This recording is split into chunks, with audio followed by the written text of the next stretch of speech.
Hello mes petits sunshine, j'espère que vous allez bien. Alors pourquoi partir sur un live que je remettrai sur ma page? Tout simplement parce qu'en fait 1 minute 30 de réel pour vous raconter toute cette anecdote qui dure un peu longtemps. Je trouve ça dommage de la couper en morceaux, surtout qu'il y a une suite. Donc comme ça au moins il y a toute l'histoire entière, elle sera disponible sur mon compte. Et voilà, donc pour les âmes sensibles, je remets un trigger warning. Oui, on va parler de démons, de possession, on va parler aussi de comment on s'en débarrasse. Et je vous ferai régulièrement des petits lives story time comme ça que je laisserai sur ma page. Parce que je trouve ça important en tant que débutant d'avoir un certain bagage et d'entendre certaines informations. Coucou coucou, installez-vous, on part sur juste 10 minutes de story time. Si vous avez des questions, vous pourrez les poser bien sûr. Mais on va attaquer tout de suite. Alors, comme je vous disais dans mes réels précédents, donc en 2017, donc j'étais en pleine nuit noire de l'âme. Donc dépression spirituelle, mais aussi dépression, on va dire, bien terrestre, bien médicale, comme dirait l'autre. Donc j'étais dans une énergie de vibration ultra basse, il faut le savoir, j'avais des pensées noires, voilà, bon disons que c'était un timing qui était pas idéal, et par-dessus tout ça, j'ai appris que j'avais une maladie incurable, maladie que j'ai toujours, hein, soit dit en passant, mais que depuis j'ai accepté, tout simplement. Et donc après avoir discuté avec les médecins m'avaient dit bah non, c'est incurable, donc on va soigner en fait les symptômes quand ils vont se présenter. Mais on pourra rien faire de plus en réalité, et puis voilà. Donc ce médium, je l'avais déjà consulté 2 fois auparavant, ça s'était très bien passé. Et donc je me suis dit, bah je vais aller voir ce médium pour voir s'il peut me faire un soin énergétique et me débarrasser de cette maladie. Alors je vous le dis tout de suite, si une maladie se présente, c'est qu'il y a une raison les gars. Voilà, bon ça c'est aparté, mais à l'époque je savais beaucoup moins de choses que j'en sais aujourd'hui, hein, bien sûr. Donc ben, je vais chez ce médium donc, que je connais, qui m'accueille, coucou, comment tu vas, bon, hein. Et puis je rentre dans la maison et déjà la vibe n'était pas la même que d'habitude. Et donc comme je l'ai expliqué, donc sa pièce à vivre lui servait déjà pour les consultations, ce que je trouve assez moyen. En tout cas si c'est pas nettoyé régulièrement et purifié, c'est quand même assez compliqué, c'est un lieu de vie. Et donc il y avait la partie salle à manger pour les guidances et la partie salon pour les soins. Donc je m'installe donc à sa table de salle à manger, il sort tout son matériel, il installe tout, et là déjà j'ai l'impression qu'il y a quelqu'un qui est collé à mon dos, sensation que je déteste, et que j'ai très régulièrement dans des lieux où il y a des entités, des défunts ou autre chose, d'un peu cracra. Donc déjà j'ai cette sensation là, donc je me tenais vraiment comme ça, je me souviens encore de la sensation que j'avais, et j'étais vraiment genre recroquevillée, j'avais pas envie. Et donc il commence sa guidance, bon lui capte pas trop mon état général, j'ai l'impression sur le coup. Et très très vite, donc j'ai cette fameuse défunte qui vient me parler, mais genre non-stop. Mais j'entends juste un peu comme des... Donc je sens qu'elle essaie de me parler, mais ayant tout bloqué à ce moment-là, n'ayant plus de contact ni avec mes guides, ni avec... Enfin je touchais plus un oracle, je touchais plus un pendule, je ne voulais plus en entendre parler tout simplement.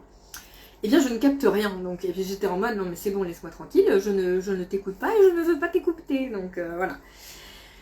Bon, le médium voit que je me tiens un peu comme ça et que je suis un peu fermée, il me dit qu'est-ce qui se passe, je dis bah il y a une défunte qui essaye de me parler, qui essaye de communiquer, mais clairement, enfin c'est pas que ça m'intéresse pas, mais je comprends pas ce qu'elle me dit, donc voilà, donc lui me répond extrêmement serein, oh tu comprends pas, c'est pas grave, c'est que c'est pas pour toi.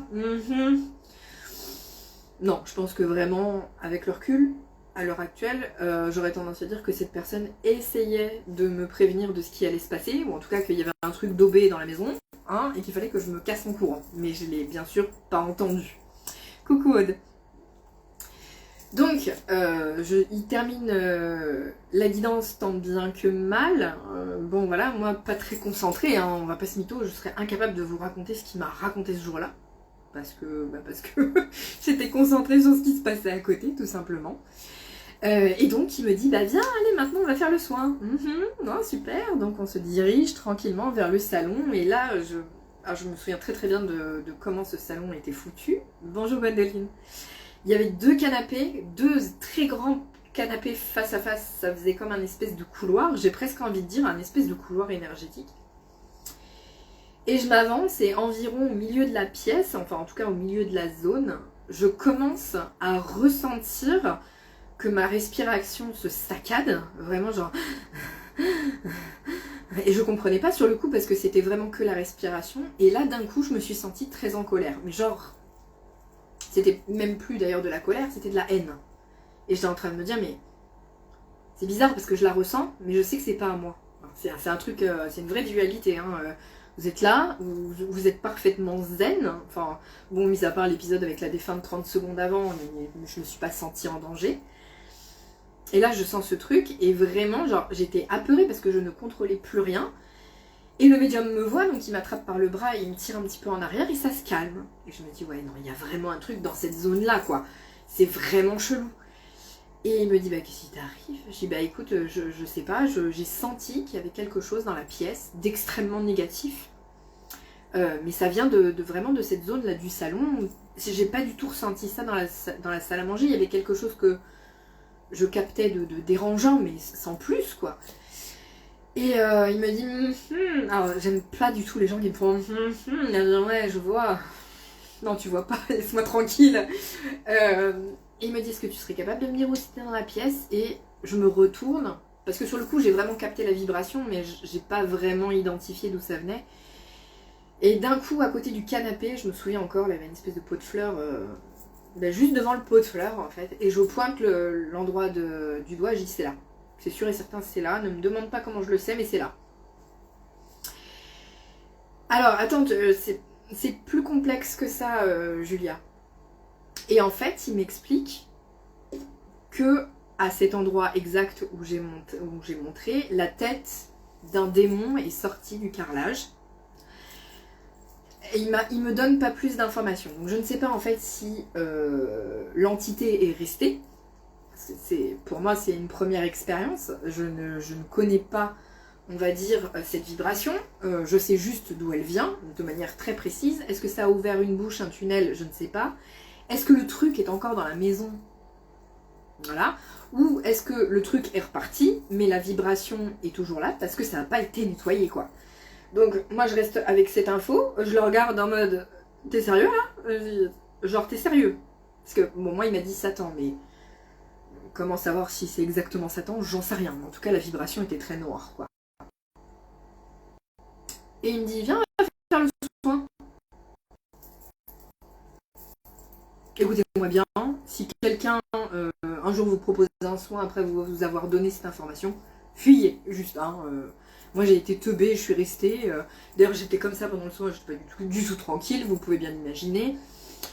Donc je ne sais pas s'il avait nettoyé le lieu, si ça y a eu fight avec cette entité ou pas. Je n'ai pas plus d'informations à l'heure actuelle. Et donc il me fait ce soin et je m'en vais. Bon, je monte dans ma voiture plus que dubitative. Parce que alors pour quelqu'un qui avait tout coupé, qui ne voulait plus en entendre parler, etc., l'expérience a été particulièrement violente. D'ailleurs, je fais une petite aparté. Quand vous allez voir un médium, s'il vous plaît, du bouche à oreille, des gens que vous connaissez, ne vous laissez pas tripoter les énergies par n'importe qui, n'importe quand, y compris sur les réseaux sociaux, parce que vous ne savez pas ce qui se passe derrière l'écran, et que quand on tripatouille vos énergies, que ce soit en tirage ou en soin, et ben il faut être sûr, quoi. Il faut être sûr de sur qui on tombe, tout simplement. Donc ça, je le pose là, s'il vous plaît, entendez-le. Et pourtant, c'était quelqu'un que je connaissais et en qui j'avais confiance. Et vous voyez que même en faisant du travail énergétique régulier, et ben on peut avoir des problèmes. Hein. Donc voilà. Donc je remonte dans ma voiture et je repars. Pas très sereine, je ne vais pas vous mentir. Et en fait, sur le trajet, je me suis dit, bon, bah mon esprit va gentiment effacer cette expérience pourrie. Et je ne veux plus en entendre parler, c'est terminé. Alors ça c'est ce que je croyais.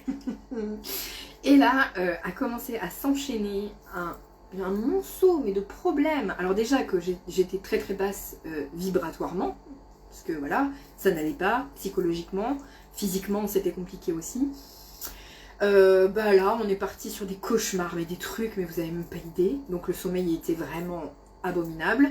Je me réveillais plus fatiguée qu'en m'endormant.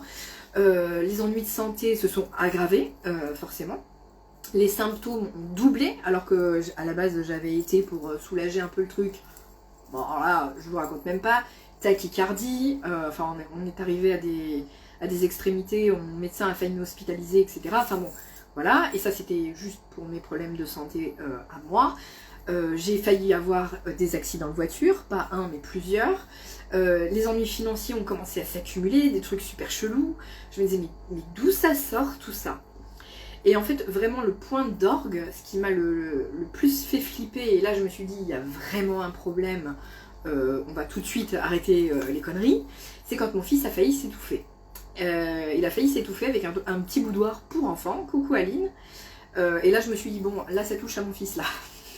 Là c'est plus pareil. Donc j'ai couru donc, dans mon magasin de lithothérapie, donc Pierre de Lumière à Saint-Rémy-de-Provence, pour ceux qui connaissent, qui est depuis en fait ma lithothérapeute, hein, avec qui je vois tout ça, qui m'a immédiatement vendu un œil céleste et qui m'a dit il faut que tu ailles voir quelqu'un, il faut pas que tu restes comme ça. Bon. Et là, bah, c'est pareil, c'est-à-dire que c'est bien beau d'aller voir quelqu'un. La seule personne que je connaissais à ce moment-là, bah, c'était le médium que j'avais vu et qui m'avait refilé son truc. Bon, donc je me suis dit, bah, je vais pas y retourner, hein. Enfin, vous vous doutez bien que voilà, sur le coup, j'avais absolument pas envie. Et je parle de ça en fait à une connaissance à moi et elle me dit mais moi mon meilleur ami est médium et bah, c'est quelqu'un de très lumineux, etc.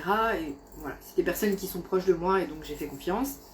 J'ai dit bah ok let's go, allons le voir ce deuxième médium. Bon, sachant pas du tout à quoi m'attendre. Donc déjà je tombe sur un jeune qui ne pratiquait pas chez lui, donc déjà ça m'a un peu réconforté de me dire bah il n'y a pas de mélange d'énergie ou je sais pas quoi. Et donc il m'installe, etc. Et déjà, je le vois, et malgré le fait que j'avais tout coupé, je voyais son guide. Une grande femme avec des cheveux blancs, extrêmement lumineuse. J'ai encore la vision de cette personne.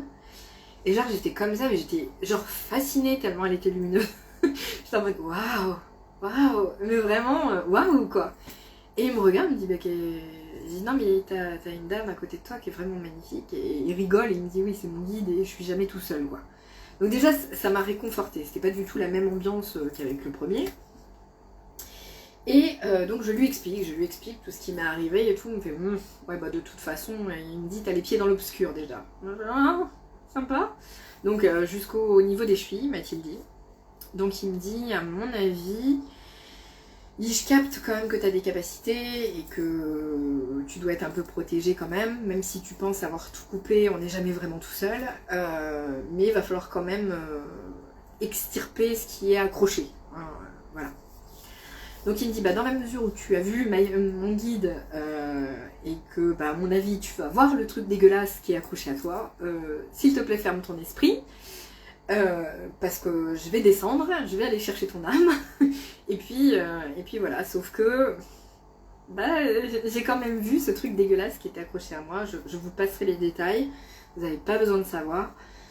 Le lieu où était mon âme, vous n'avez pas besoin de savoir, non plus, vraiment. Je peux juste vous décrire comment était représentée en fait cette partie de mon âme en bas, hein, avec cette espèce de truc à côté. Bref, ceux qui ont un peu de capacité vont vite capter l'image que j'ai dans la tête de toute façon, donc pas besoin d'en rajouter.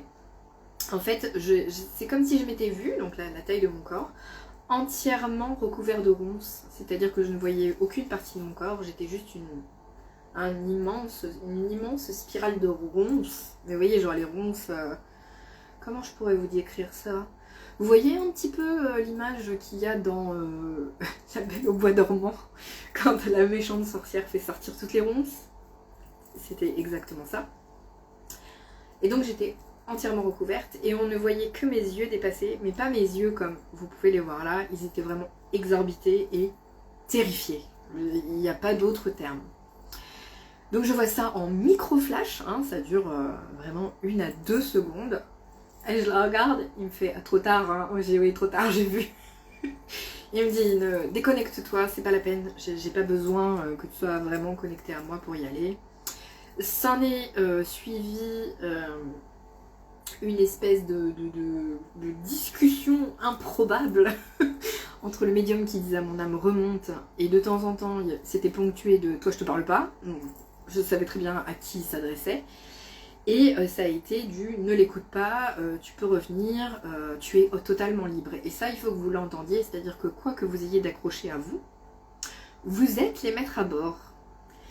Même s'il y a influence, vous êtes toujours le maître à bord. Et si vous avez besoin d'ailleurs de compléments d'informations sur tout ce qui est possession, exorcisme, etc., je vous recommande une fois encore d'aller voir le reportage du père Jean-Régis Fropeau, qui est prêtre exorciste à pour l'église catholique. C'est la chaîne Cato qui a fait un reportage avec lui. Et il a écrit un livre aussi. Si vous voulez, je vous donnerai la ref. Et tout ça, c'est très intéressant parce qu'il y a des choses qu'on comprend et que c'est bien d'entendre des professionnels, si on peut dire comme ça, en parler. Donc bref, négociation de 5-10 minutes pour faire remonter tout le monde. Et finalement, j'ai senti vraiment le moment où cette partie en fait qui était décrochée est revenue. Vraiment, ça m'a fait une sensation de chaud de partout, je me suis sentie bien. Puis j'ai baillé, énormément baillé. donc voilà, et puis après il me dit bon attends, je vais te réancrer et tout. Bon, il a terminé avec un soin énergétique de folie. Et en fait il m'a tellement réancré que quand je me suis levée, je pouvais plus bouger. Littéralement. J'ai du mal à avancer. Il me dit désolé, quand je mets la dose, je mets la dose. Donc voilà. Il n'y a rien eu, on va dire, de traumatique. Mais à partir de là, comme par hasard, plus de problème. En tout cas, bon, j'avais toujours mon ennui de santé. Mais bon, depuis, je l'ai accepté. Et je me suis dit que de toute façon, il n'y avait rien à faire de plus, en tout cas. Et ce truc est reparti de là où il est venu et plus aucun problème. Plus aucun problème. Voilà, donc c'est juste qu'il faut aller voir les bonnes personnes au bon moment. On n'est pas forcément sur ce que vous pouvez voir dans les films d'horreur pour les exorcismes. Hein. Je pense notamment à L'Exorciste, où c'est particulièrement dégueu et voilà. Finalement, tout ce qui est possession, etc. sont beaucoup plus ancrés dans la matière. On parle plus de problèmes de santé, d'énergie et d'événements vraiment improbables. Mais rien n'est indéfaisable. Jamais. Voilà. Donc est-ce que vous avez des questions? Sinon je vais juste arrêter le live là et je le mettrai en dispo sur mon mur Instagram. Mais comme ça au moins vous avez toute l'histoire en un seul bloc.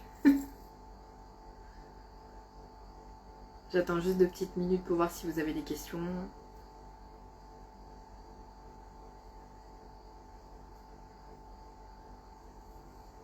C'est pour ça que vraiment, moi quand je scrolle sur TikTok et que je vois certaines personnes pratiquer, j'ai juste envie de me taper la tête contre le mur. Est-ce que ça reste au même endroit? Tu veux dire chez la personne? Je pense vraiment en fait que ça a ouvert potentiellement...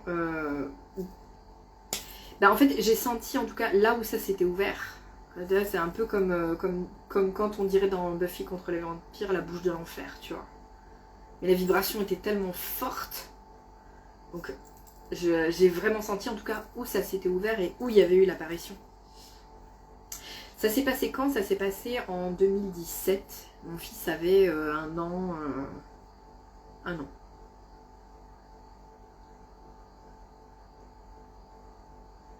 Voilà, donc et c'était pas une expérience très très fun, on va pas se mytho.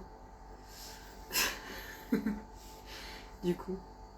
Mais il faut savoir, bon, ce sera le sujet d'un autre live story time, hein, je vais vous en faire plusieurs comme ça avec des choses qui me sont arrivées. Je suis retournée voir ce médium et il y a eu d'autres choses qui se sont passées, mais carrément dans l'extrême inverse. Donc voilà. N'importe qui peut avoir une saloperie accrochée, oui. Du moment que tu vibres bas et que tu fais des consultations avec des gens que tu connais pas, oui. Non mais Aline, là c'est juste psychologique, le blocage au niveau de la cage thoracique. Je n'ai rien accroché, tout va bien, j'ai été libérée depuis. Admettons dans ton salon, tu peux avoir des choses partout dans la maison parce que ça rayonne ensuite en négatif. Non, pas si c'est pas des entités négatives de base, tu vois. Il peut y avoir des énergies lourdes, résiduelles si tu ne nettoies pas. Mais là, on parle d'un truc. Je pense que c'était le truc le plus négatif à ouvrir et je pense que certaines entités se sont amusées à circuler, quoi. Faut savoir, pour la petite histoire dans la grande, que ce médium, sa mère est considérée comme la dame blanche d'Avignon et sa tante comme la dame noire d'Avignon. Donc on parle d'une famille avec vraiment une historique dans la médiumnité, on a les deux extrêmes, d'accord. Et lui me racontait très fréquemment qu'il pensait que sa tante lui envoyait des trucs pas sympas. Il y avait des toc-toc à sa porte d'entrée quand il y allait, il n'y avait jamais personne. Il y avait des espèces de gémissements pendant la nuit. Il lui est arrivé de se lever à une nuit parce qu'il entendait un truc un peu rebondir et tout. Il a vu des raquettes de tennis jouer toutes seules dans son garage. Pratiquer chez soi, il y a forcément des conséquences et je pense que suite à ça, c'est pour ça qu'il a pratiqué après dans un autre endroit à part. Voilà, qui lui servait de bureau en fait, voilà. Mais dans un lieu de vie, dans l'idéal, voilà, enfin à moins que vous soyez vraiment sûr de vos énergies et de ce que vous faites. Voilà. Alors c'est quoi vibrer bas? C'est tout ce qui est émotion dite, bien sûr je mets des gros guillemets, négatives, c'est-à-dire quand on est en colère, quand on est triste, quand on est en dépression. Voilà, on touche pas un paquet de cartes, on touche pas à son pendule, c'est pas les bons moments pour utiliser les outils. C'est-à-dire que les filles qui sortent leur paquet de cartes quand elles viennent de se faire larguer par leur mec et qu'elles sont au 36e dessous, c'est une très mauvaise idée. Alors, comment faut-il nettoyer et avec quoi? Alors, soit tu peux le faire juste en visualisation avec de l'aide de tes guides pour qu'ils nettoient l'espace. Tu peux utiliser du palo santo, tu peux utiliser de la sauge, tu peux utiliser du camphre, tu peux utiliser du sang de dragon. Tout ça, c'est des encens que tu fais brûler chez toi. Tu en mets un peu partout, tu ouvres les fenêtres, tu fais circuler les énergies. Faut pas que ça reste, stagnant, quoi. Parce qu'en fait, des énergies résiduelles, ça va venir forcément parasiter le lieu de vie. Et ça, que ce soit une énergie neutre un peu lourde, comme le pire des trucs. Mais en réalité, ce qui s'est passé chez lui, c'est que vraiment, il a eu une apparition hyper négative. Et alors, est-ce que ça a laissé le tunnel ouvert? Est-ce qu'il y a eu des entités qui se sont baladées? Est-ce que... bon, voilà. C'est un peu tout, quoi. Bol tibétain, c'est pas mal aussi. Alors, le bol tibétain, il faut quand même poser l'intention. Parce que le bol tibétain, normalement, c'est pour travailler sur les chakras. C'est pas pour nettoyer la maison. Donc, il faut vraiment y mettre l'attention de... oui, c'est pour purifier ma maison, quoi. Parce que juste faire comme ça et se dire ok c'est bon, normalement ils ont une vibration, une fréquence, cette fréquence est reliée à un des chakras, voilà, et donc on travaille sur les chakras avec, mais il faut quand même mettre une intention de purification de la maison, sinon ça sert à rien. C'est pas juste être fatigué, c'est vraiment un bad mood, ouais, c'est au plus mal tu seras, au plus l'attaque sera violente. Pourquoi? Parce qu'ils vont pas attaquer quelqu'un qui vibre hyper haut, qui est hyper serein, hyper aligné. Trop difficile de faire baisser la vibration en réalité. On va aller attaquer des gens qui sont dépressifs, qui sont au fond du trou, qui ont eu des traumas. D'ailleurs, quand vous lisez le livre du père Jean-Régis Fropeau, le pire exorcisme qu'il ait jamais fait, le plus difficile qu'il ait jamais fait, c'était sur une personne qui avait eu des traumas de vie mais monstrueux, qui avait été victime de viol dans son enfance, de la part de sa famille, etc. Donc on est vraiment sur un bagage lourd. Et là, moi en l'occurrence, j'étais en dépression, j'étais la meilleure victime du monde. J'étais la meilleure victime du monde. Et alors que je ne voulais plus entendre parler de rien et que je ne touchais à rien. Vraiment. Hein. Donc, bon, d'ailleurs, après, je me suis reconnectée vite fait à mes guides en disant oh les gars, vous avez abusé là, surtout. Vous m'avez un peu laissé sur le bas-côté. Bon. En même temps, on m'a envoyé la bonne personne au bon moment, c'est qu'ils m'ont pas totalement laissé à côté, mais à l'époque, j'avais une relation compliquée avec mes guides, donc voilà. Pas d'autres questions?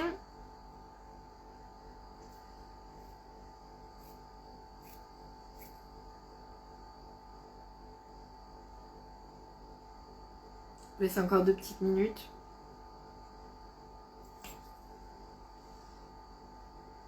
Ça me fait penser à moi cet été, mais heureusement je suis sortie de ce truc. On a des périodes comme ça. On a des périodes. Et c'est ok. On ne peut pas être toujours au top. Comme disait ma thérapeute, la vie c'est une sinusoïdale. Il faut que la sinusoïdale soit pas trop comme ça là. Vous voyez, donc hyper haut et ensuite hyper bas. Si vous cherchez ça, c'est l'encéphalogramme plat, c'est la mort. Hein. Donc voilà. Donc on a tous des hauts et des bas. Oh, certainement que le live est en décalé, à chaque fois c'est le cas, donc voilà. Écoutez, visiblement il n'y a pas d'autres questions, donc je vais vous laisser. Le replay sera disponible sur mon profil Insta, hein, donc n'hésitez pas. En tout cas, je vous fais d'énormes bisous, reposez-vous bien, et puis je vous dis à bientôt. Mais c'est pas grave, Muriel, ce sera en replay sur mon mur. D'accord ? Je vous fais des bisous.